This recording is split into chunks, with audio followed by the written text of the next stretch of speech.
Good day, my name is Alejandro Mendez. I'm a football video analyst, and today we're analyzing and breaking down Brazil versus Morocco, two of the most watched teams on the planet. The world's number 6 against the world's number 7. We're talking about Morocco, the Atlas Lions, the African champions, the giant killers of Qatar 2022, and tonight at MetLife Stadium in New Jersey, they gave us exactly what we expected. And also, we're talking about Brazil, 5-time world champions, and this was a tactical chess match that ended with the honors completely even 1-1. And honestly, both teams might feel that they should actually have won. Okay, so let's break it down. First of all, we need to understand the context, the Group C.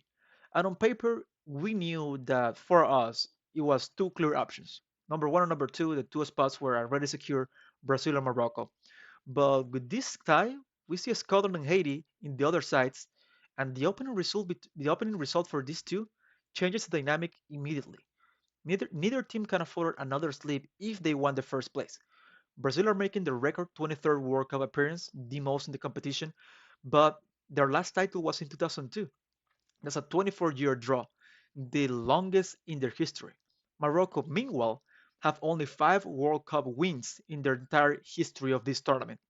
Tonight, they actually added to this legend. Based on formations, we saw how both of them play with a 4-2-3-1. Both managers set up this structure, a fascinating mirror match right from the off. Brazil lined up with Alisson Becker, back for Douglas Santos, Marquinhos, Gabriel Magalhaes, and Ibanez. In the double pivot, we have the engine room. It was Guimaraes and Casemiro, and above them, Rafinha on the right, Bean on the left, Paquetá as the number 10, and Igor Thiago as the number 9. Then with Morocco, we have Bon on goal, and we have Masraoui, Riyad and Diop, and Hakimi as the right back. And then their double pivot was Boadi. What an amazing game from Boadi, and El Ainaoui. They were compact, disciplined, and physical, and the trio behind the striker. Okay, and in front of them we have El Canous on the right, Unagi as a 10, and Brahim Díaz uh, on the right as well. I'm sorry, El Canous was on the left, and Saibari up top as a false 9. Now, the key tactical battle here was Morocco's compactness and out of possession versus Brazil's width through Vinícius and Rafinha. Morocco sat deep, invited pressure, and planned to hurt Brazil on the counter. And it worked, at least once. The first goal came in the 21st minute with Brahim Diaz, who you'll know from Real Madrid, picks up the ball in the central position with space as he's been elusive all half, dropping between Brazil lines, drawing Casemiro and Guimaraes out of shape. And here's when he spots Saibari making the run behind Brazil's backline, and he makes a perfect pass, a through ball that cuts the entire Brazil defensive wide open. Saibari one-on-one against Alisson, and he made an amazing definition, a perfect goal. And it was tactically, this is exactly what Morocco's coach was setting everything up for. Morocco didn't come to play possession. They came to be organized, aggressive in the press, and quick in transition. And in the first 25 minutes of the game, they were way better than Brazil. And the equalizer happens only 11 minutes after, through a moment of individual brilliance. Bruno Guimaraes, who was arguably Brazil's best player in the first half, along Vinícius Jr., he steps up from the double pivot, something that Morocco didn't expect from a holding midfielder, plays with Vinícius in behind, and Vinícius just does the rest. An amazing 1-1 opportunity. We have seen him making these goals at Real Madrid, and his 1-1 and MetLife erupts. That's the other side from Brazil, tactical identity. Even when the system is a 4-2-3-1, Bruno Guimaraes gives him that third dimension. He's not just a shield, he's a progressive ball carrier and a creator, a player who breaks lines, a true box to box. And tonight he was a difference maker. He had an assist. Now, we also need to understand that Brazil had 51.2% of the possession of the ball and Morocco has 48.8, almost perfectly balanced. In shots attempts, Morocco 14 versus Brazil 13. Shots on goal, Brazil 5 versus Morocco's 3. Brazil was more clinical with these opportunities. And on corners, Brazil 6, Morocco 2. On the saves, Bono made 4 saves, Alisson made 2, including a dramatic double stop in the dying minutes that denied Morocco as incredible late winner. Now, we need to understand also that the most important thing about Morocco's side is that their defensive shape. It's not passive. People look at the stats and see Brazil had more corners, more possession in attacking zones, and they think Morocco were just sitting down trying to survive. And that's actually completely wrong. What Morocco's coach has built is what elite coaches call a reactive high tempo low block, a system where Morocco purposely surrendered possession on their own half, but maintaining such incredible structural discipline that they force mistakes. They immediately convert the defense into an offense under 5 seconds. The defensive unit with Boadi and Lainawi was amazing. Boadi for me was one of the best players of the entire game. They never separated from each other by more than 8 meters the entire match. And every time the Brazil wingers tried to cut inside, one of those two shifted to cover while the other one held the line behind, and the four defenders behind them shifted as one unit when Vinícius drifted centrally. Diop followed, Masraoui closed off the passing lane, and Riyad stepped up to cut the channel behind. Now, also Brahim Diaz. Brahim Diaz played what technicians call a mezzanine. He played in the right wing, but he didn't play as a right wing. He didn't play as a 10.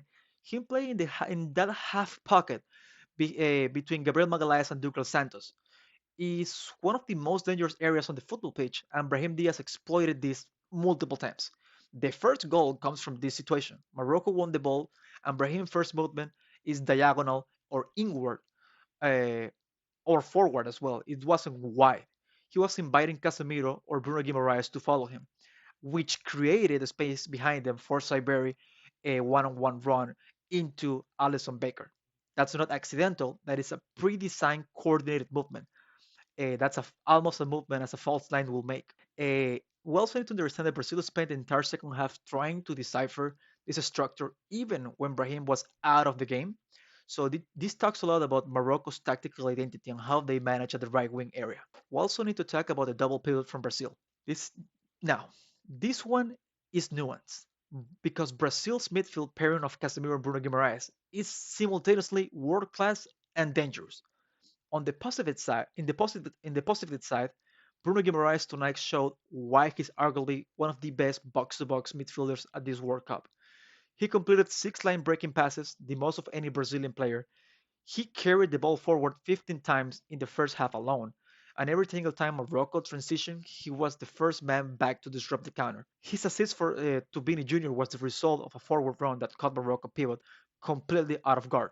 Now, the problem comes when Bruno Guimaraes goes forward and Casemiro is left alone as the shield. And at 33-year-old playing his third World Cup, Casemiro is not the same player that he was in Qatar 2022 or in 2018. His lateral movements were as they are slow. Twice in the first half, he was bypassed by Unahi with one simple layoff pass. And for Morocco's goal, Casemiro's position was too narrow. He had followed Diaz centrally, which opened the exact channel for Saibere to run into. Now, we also need to talk about the Hakimi versus Vinícius Jr., the battle that decided the rhythm. One of the most technical, fascinating individual battles in the match was between Vini Jr. and Hakimi. Hakimi is wide considered the best attacking left back in the world, and tonight he played in that classic Morocco hybrid role. Third center back, inverted fullback position, and when Morocco lost the ball and he overlaps and Morocco transition, his versatility created a genuine problem for Vini Jr. and that left side of Brazil. And when Brazil had the ball, Vini Jr. was excellent. He completed multiple successful one-on-ones. He made multiple key passes and created two of the best first half chances. One was a goal. Okay, and that is not just the game, but multiple times the highlight will tell us that the real structure in Brazil's 4-2-3-1, their wingers, Rafinha and Vinicius, they are both mainly offensive players, but when Morocco transitions, they quickly shape behind the lines and they try to help in those 1-2 situations on the wings. Okay, so the only people that can cover these situations is with Casemiro, showing also his age, so sometimes he wasn't as good, and with Guimaraes pushing forward, that was also somehow, some way, a problem for this team. And also we need to talk about the man of the hour, Vinny Jr. He scored the equalizer and was electric in all of his bursts. This match exposed a genuine problem that Brazil needs to fix. Vinny Jr. operates best in two scenarios. One, when he receives the ball in behind the backline with a full head of steam, and two, when he gets the ball on his feet in tight areas with enough space to turn and drive on one.